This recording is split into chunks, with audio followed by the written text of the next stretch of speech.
Sister accepted me of poisoning her at her baby shower after she had an allergic reaction, but security cameras revealed she poisoned herself by eating from someone else's plate.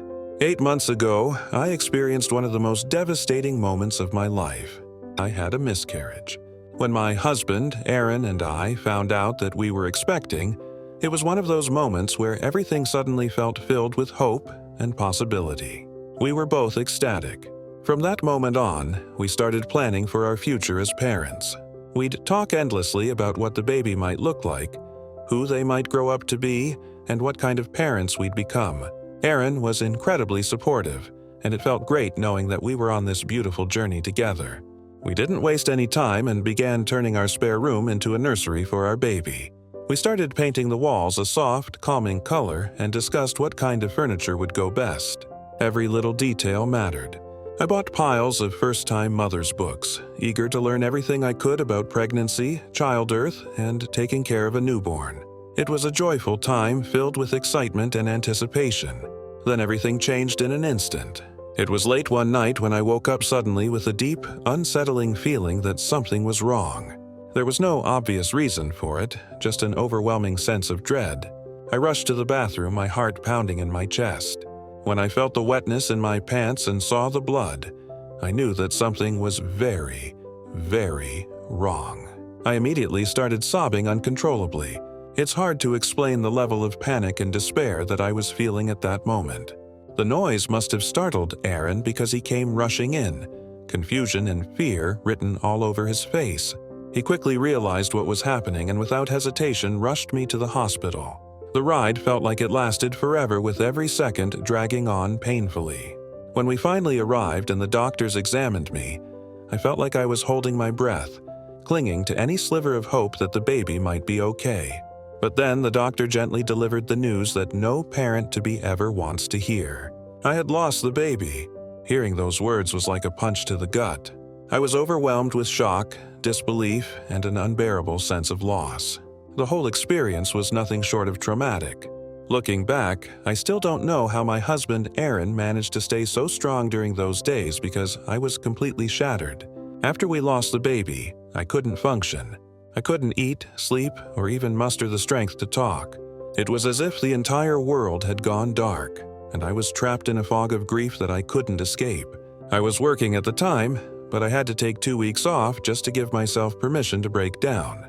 Those 2 weeks were filled with nothing but tears and an overwhelming sadness that weighed me down like a heavy blanket. I barely left my bed. Waking up each morning felt like a cruel reminder of what had happened. I would open my eyes and for a brief second I'd forget. Then reality would crash down and I'd remember I had lost our baby. It was unbearable. All I wanted to do was sleep because when I slept I didn't have to feel the pain. During this time, my family really rallied around me in a way that I will always be grateful for.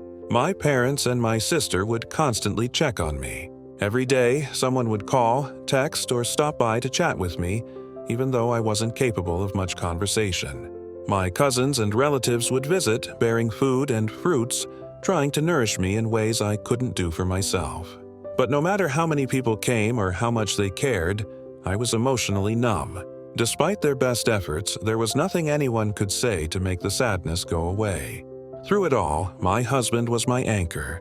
Aaron took care of me when I couldn't take care of myself. He didn't push me to talk or force me to act like everything was okay. Instead, he was patient, quietly supporting me in any way he could. He brought meals even when I could barely touch them. He would sit with me in silence when words felt impossible. If it weren't for him, I'm not sure I would have made it through those weeks. He assured me over and over again that we wouldn't give up. He believed that in time we could try again once I had healed both physically and emotionally. His faith and optimism were the only things that kept me from sinking completely into despair. Slowly, I began to recover. It wasn't immediate and it wasn't easy. I decided to return to work, mostly because I needed something to distract me from the endless loop of grief and pain I was stuck in. Work gave me a routine, something else to focus on so I wouldn't have to think about the baby all the time. In the quiet moments, though, the grief would return, and I knew I needed more than just distraction. I needed connection. So I joined a few Facebook groups for people who had gone through miscarriages. At first, I wasn't sure if it would help, But as I read through the stories of others, I realized just how many people had experienced the same pain I was feeling. It was comforting to know that I wasn't alone, that my feelings were normal, and that others had survived this unbearable loss. I began opening up more and sharing my story. And in doing so, I started to make sense of what I was going through. Right now, I'm still grieving. I don't think that part will ever fully go away.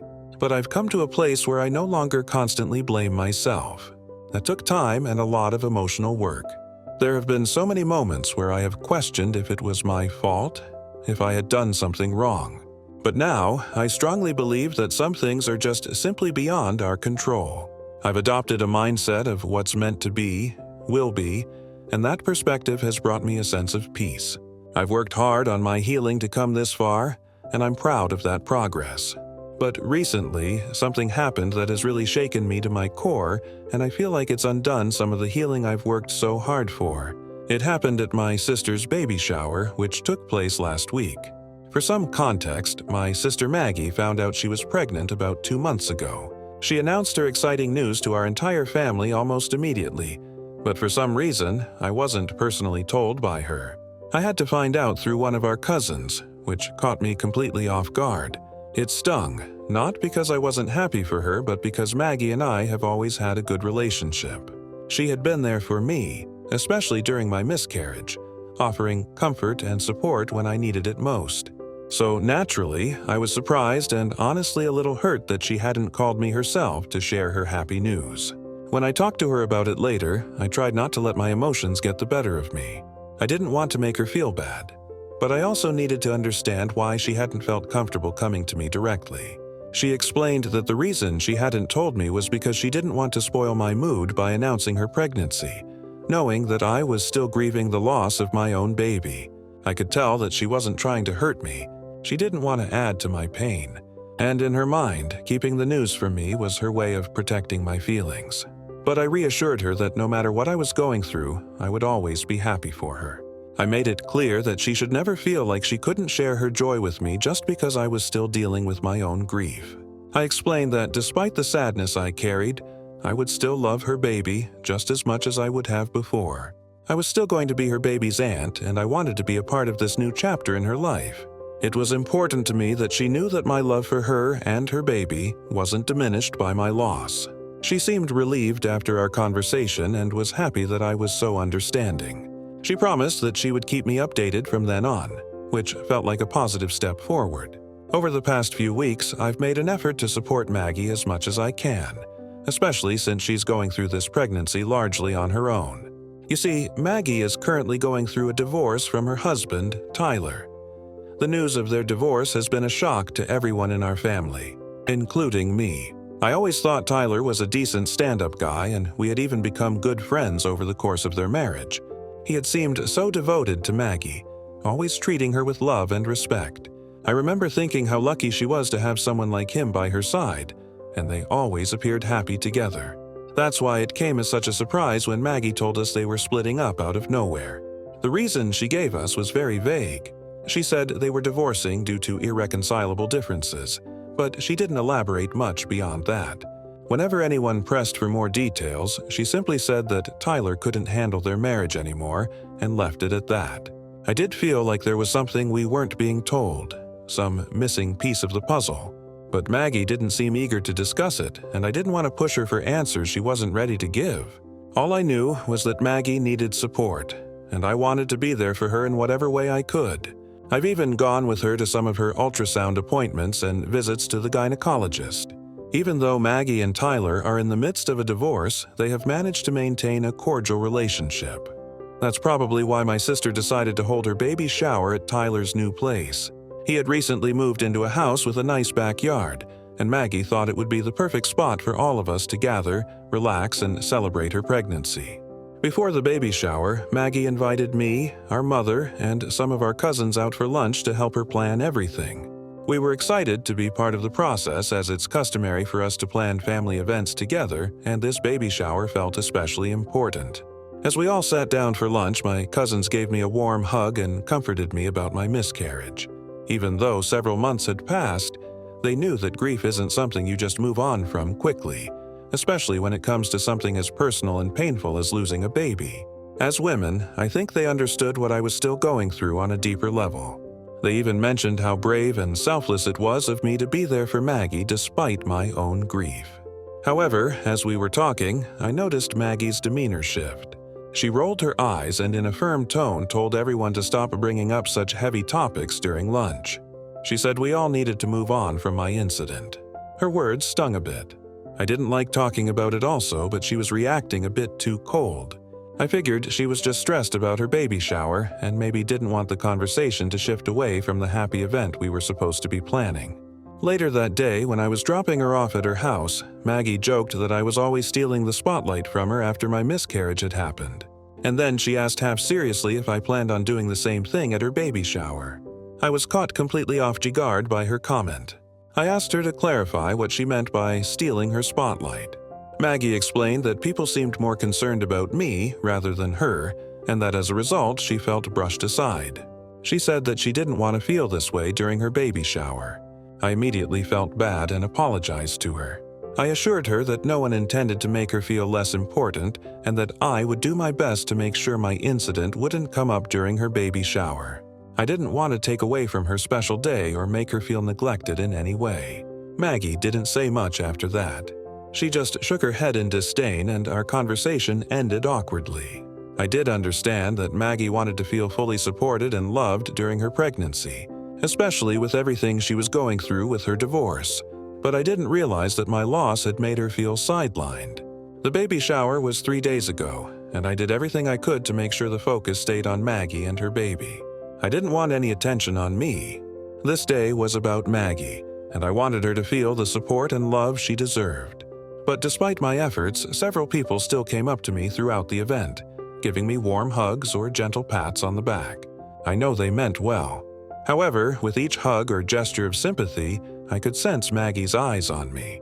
She didn't say anything directly, but I could feel her discomfort and irritation growing. I didn't want to make the day about me, and I certainly didn't want to cause any drama. I just wanted to enjoy the event to celebrate my sister and the baby she was bringing into the world, but I was hyper-aware of how Maggie might be perceiving the situation. During the event, I also met Tyler after what felt like ages.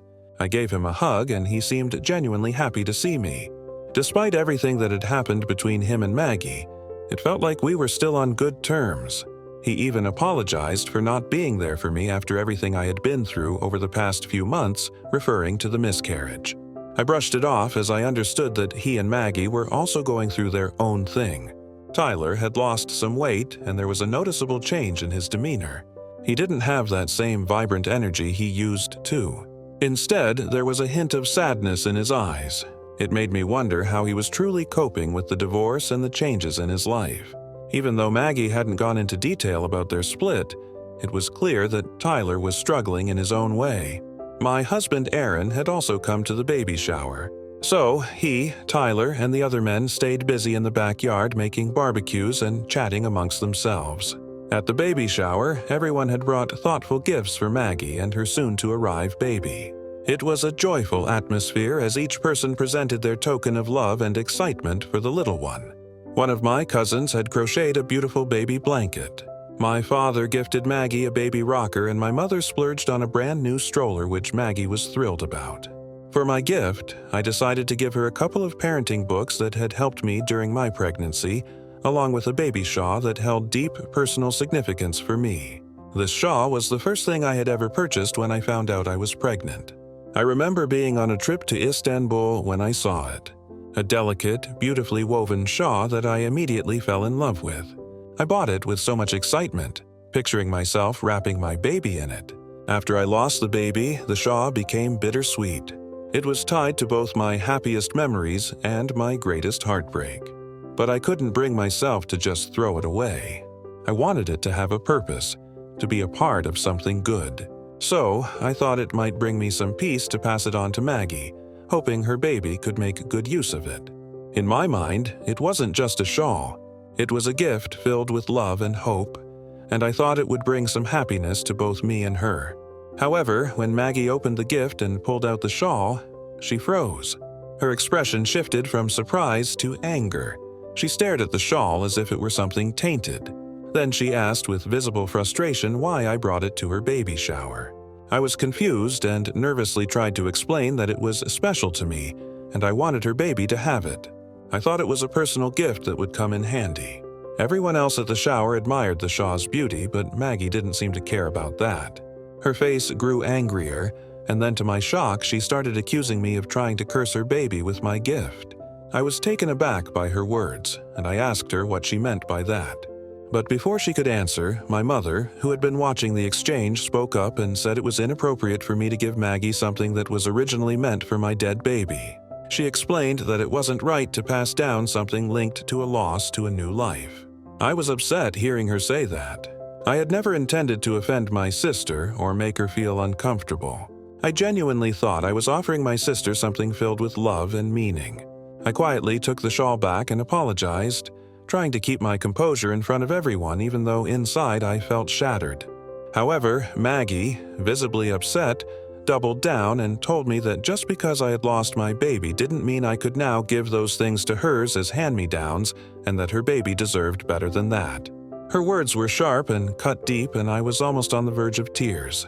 This is when my husband Aaron stepped in with a firm but calm tone. He interrupted the conversation, addressing Maggie directly.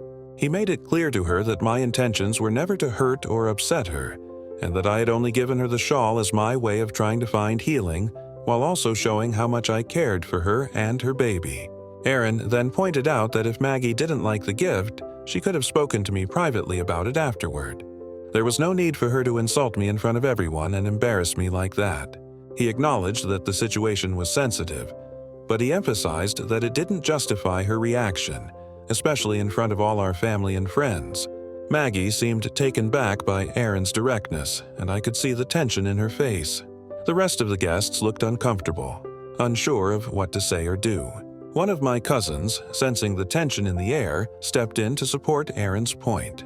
She urged Maggie to let the matter go, suggesting that it wasn't worth escalating further. I felt completely blindsided by the entire situation. Feeling defeated, I offered to order something nice for her baby and have it delivered later, hoping it would help mend the rift. But Maggie just scoffed and told me not to bother. Her anger towards me felt disproportionate to the situation, and it made me sad to see my sister so upset with me over something that had genuinely come from my heart. I was starting to feel really sick to my stomach, overwhelmed by guilt and confusion about the entire interaction. Thankfully, as my mother opened another gift, the focus shifted and the conversation moved on. But I couldn't shake the heaviness I felt. I wanted the day to be joyful for Maggie, but all I could think about was how my gift had unintentionally created this rift. Later, when everyone started serving themselves food, I decided to try to apologize to Maggie again. I went to the kitchen and filled a plate with her favorite mashed potatoes and some chicken, just how she liked it. When I brought it to her, I said I was sorry again, hoping that she could move past my mistake and see how much I genuinely cared for her. But Maggie barely acknowledged me and simply took the plate from my hands without a word. Feeling rejected, I went to sit beside Aaron to find a bit of comfort. We were quietly eating when suddenly we heard Maggie loudly coughing repeatedly. All of us turned to see her gesturing to her throat, her face turning red and swollen as she struggled to breathe. Panic surged through me as I realized something was seriously wrong. I rushed to her side while my mother called 911, urgency coursing through the air. All I could think about was getting her the help she needed. Paramedics arrived and my sister was rushed off to a hospital. My parents, Aaron, Tyler, and me rushed to be there for her at the hospital. We were informed by the doctors that Maggie had a severe allergic reaction. Now, Maggie is allergic to lobsters, and there had been some at the barbecue, but Tyler had assured everyone he had been very careful not to mix up the grills. I had specifically given Maggie a plate that only contained mashed potatoes and chicken, so I knew I hadn't given her anything harmful. But when Maggie recovered and was coherent enough to speak, she started accusing me of poisoning her. She told my parents how I had been the one to bring her food after she had insulted me for my gift, so I might have done something to her food that triggered her allergic reaction. I was completely baffled. How could she think I would do something so malicious? I argued that I would never harm her or her baby, and it was unfathomable to me that she would even suggest it. Yet, she refused to believe me. In a fit of rage, she screamed at me to get out of her hospital room, Aaron and I exchanged glances, both of us stunned, and we quickly left, not wanting to escalate the situation further. Since that day, everything has spiraled out of control. My parents, siding with Maggie, have placed the blame squarely on me for the entire incident. They believe I somehow endangered her and her baby, and other family members have caught wind of the drama. Suddenly, I am being accused of being jealous of Maggie's pregnancy, and perhaps I allowed that jealousy to cloud my judgment and harm Maggie. The notion that I would ever act on those feelings in such a harmful way is absurd to me. Yet somehow people are buying into it. My only fault is giving her that plate of food. I swear I never gave her any lobsters, but somehow I am now being blamed for everything. It's making me feel so guilty. And now my parents are pushing me to admit to everything and apologize to Maggie. They are saying I am stressing my sister out by escalating the situation unnecessarily when she is already so vulnerable due to her pregnancy. Ida, if I don't apologize to Maggie since I am not the reason she was poisoned. Update 1. Wow, I did not expect my post to blow up. In a few days, I have received hundreds of DMs from strangers. First of all, I want to express my heartfelt gratitude to everyone who has reached out with words of support for my loss. Your kindness means the world to me. I also appreciate that many understand my intentions behind gifting the Shaw to Maggie. I truly wanted to give her something beautiful and meaningful and did not expect her to take it the wrong way. She is clearly resentful of me because of the attention I have been receiving due to my miscarriage. I wish she could have talked to me about it and resolved her feelings rather than let it fester. Now addressing the main issue, I have refused to apologize and have stood by my words. This has led Maggie to publicly accuse me on her social media of trying to poison her food. She claims she's always been there for me, yet I'm constantly trying to overshadow her, suggesting my jealousy of her pregnancy prompted me to act this way at her baby shower. Reading her post has left me mortified. To resolve this once and for all, Tyler has invited everyone to his place, insisting we need to address the situation face-to-face before the baby arrives, and this issue becomes even more complicated. My parents have reached out and are encouraging me to go, but Aaron and I are not really certain. Update 2, how the tables have turned. So, Aaron and I begrudgingly decided to join Tyler and Maggie for a sit-down as a last desperate attempt to resolve things. My parents were also there hoping to help. Maggie started by demanding that I apologize and publicly admit that I had in fact poisoned her. I scoffed at her accusation and was about to deny it once again when Tyler suddenly stood up, saying he had something to show all of us. Well, guess what?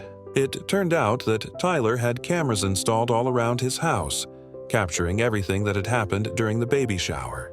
He decided to share the footage with us to clear things up once and for all. When we watched the recording, it showed me giving food to Maggie, just as I had described. There were no lobsters anywhere in sight. The footage showed Maggie eating and chatting with others. However, in the middle of her meal, she started looking around and repeatedly asking for sauce. One of my cousins had some sauce on her plate and offered Maggie a chance to dip her chicken in it. Since that cousin was eating lobster, it was definitely a bad idea for Maggie to use the sauce from her plate. Foolishly, my sister dipped her chicken into that sauce. Moments later, Maggie began to cough. Her allergic reaction had clearly been triggered by that sauce. As the video played, I could see my parents' faces pale as they absorbed what had just unfolded. They realized that Maggie had been blaming me for something that wasn't my fault at all, and they had been supporting her. Maggie started to argue, fumbling to justify her claims.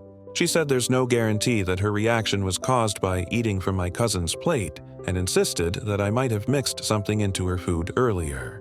However, thanks to Tyler, my parents did not believe her any longer. I yelled at Maggie for publicly defaming me on social media when she was the one at fault. My husband then threatened her that we would use this footage and sue her for false accusations if she didn't take down her post from social media immediately. My parents' expressions were filled with regret as they turned to me, their eyes filled with sympathy. They apologized for unjustly accusing me. However, I pointed out to my parents that they were very quick to support my sister, and had there been no evidence, they would have probably continued to support her. I turned to my mother and asked her if she would now go around and clarify the situation with other family members, since she had been one of the loudest voices in blaming me. I believed it was important for everyone to know the truth, especially given how much damage had been done. However, my mother tried to brush it off. She said that nobody really cared about who was right or wrong in this situation. What mattered was that I was no longer implicated in what happened to Maggie. I felt that was deeply unfair. I told her that if she didn't take the initiative to set the record straight and acknowledge Maggie's own responsibility for her allergic reaction, then I couldn't have a real relationship with him anymore. My parents kept trying to de-escalate the situation without really acknowledging their own accountability. Eventually, Aaron and I left the place after taking a copy of the footage from Tyler and thanking him for revealing the truth. Since then, my sister has taken down her post from her social media, but my mother still hasn't clarified to anyone about what really happened. So, I am really pissed with her for being okay with me being painted as the villain in this situation. Update 3. Thanks everyone for your suggestion. In response to everything, I decided to give Maggie a taste of her own medicine. I posted the video Tyler had shown and shared how both my sister and parents had unfairly accused me of her allergic reaction. I highlighted how Maggie was careless enough to eat from someone else's plate and essentially poisoned herself. As expected, the video caused a stir. Many family members who had initially sided with Maggie and blamed me have since called back to apologize. Some are even mocking her now, furious that she endangered herself and put the blame on me without any proof. I plan to take the video down soon now that the damage is done. My parents have called me repeatedly, but I've been ignoring their calls. Aaron and I have decided to go low contact with the family until my parents recognize their mistakes.